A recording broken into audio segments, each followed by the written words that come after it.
Greater Noida में एक पति ने अपनी पत्नी को जिंदा जला दिया। जिस पत्नी के साथ साथ जीने मरने की कस्में खाई थी, उसी पत्नी पर अपने हाथ से पेट्रोल डाला और फिर लाइटर से उसके शरीर में आग लगा दी। दरिंदगी की सारी हदें पार कर दी। आप कल्पना कीजिए, खाना बनाते समय कभी आपका हाथ जल जाए या फिर आपके शरीर पर तेल की एक छींट पड़ जाए तो आप फड़फड़ा उठते हैं। निकी पर क्या बीती होगी, जिसके ऊपर पेट्रोल डालकर लाइटर से उसके पूरे शरीर में आग लगा दी गई। उसका पूरा शरीर जल रहा था। दर्द से वो चीख रही थी, चिल्ला रही थी, भाग रही थी, बचाओ बचाओ चिल्ला रही थी, लेकिन उसे बचाने के लिए कोई नहीं आया और आखिरकार उसकी जान चली गई। यह पूरी घटना 21 अगस्त की है, जिस दिन आरोपी पति विपिन अपनी कुलच्छनी मां के साथ अपनी पत्नी निकी को बुरी तरह से पीट रहा था।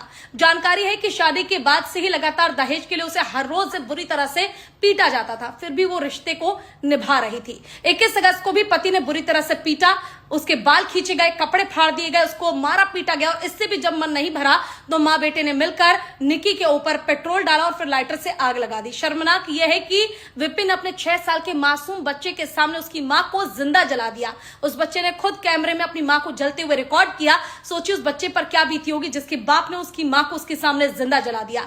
जानकारी यह भी है कि जलने के बाद भी निकी बच गई थी, लेकिन अस्पताल ले जाते समय ससुराल वालों ने उसका गला घोटकर उसकी हत्या कर दी, सिर्फ इसलिए कि वो कोई बयान न दे दे। इससे भी ज्यादा शर्मनाक यह है कि आरोपी का एनकाउंटर कर दिया गया है, बावजूद नहीं है। मुझे नहीं, मैंने मारी है। मैंने कुछ किया है अपना। ये पूरी घटना सिर्फ दहेज के पीछे हुई। साल 2016 में निकी और विपिन की शादी हुई थी। उस समय भी दहेज की डिमांड की गई।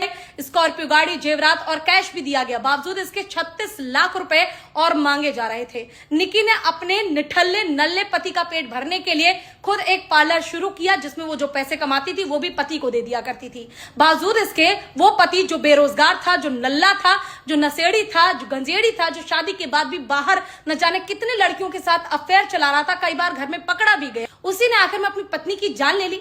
बस मैं आप लोगों से इतना ही कहना चाहूंगी कि मुख्यमंत्री योगी आदित्यनाथ, इस आरोपी को फांसी की ही सजा होनी चाहिए, वरना इसे भी जिंदा जलाया जाए। और आज मैं हर माँ बाप से और लड़कियों से बस 3 बातें कहना चाहूंगी। पहली चीज, जिस भी रिश्ते में आपको लगे ना कि पानी सर के ऊपर हो गया, उसे निभाने की कोशिश मत कीजिए, उस रिश्ते को वहीं छोड़ दीजिए, क्योंकि आपको नहीं पता कब आपके साथ ही गलत हो जाए। दूसरी चीज, निकी और विपिन के रिश्ते को सुधारने के लिए पंचायत की गई और बार बार इस रिश्ते को निभाने का दबाव बनाया गया। समाज के दबाव में बिल्कुल मत आइए, क्योंकि जो दर्द तकलीफ आप झेल रहे हैं वो आप ही जानते हैं। किसी के दबाव के कारण अपनी जिंदगी बर्बाद मत कीजिए। तीसरी चीज, जो हर माँ बाप गलती करते हैं, जब बेटी उन्हें अपनी तकलीफ बताए, दर्द बताए, तो वो निभाने की सलाह देते हैं कि बेटी रिश्ते में, शादी में तो ऐसा होता है।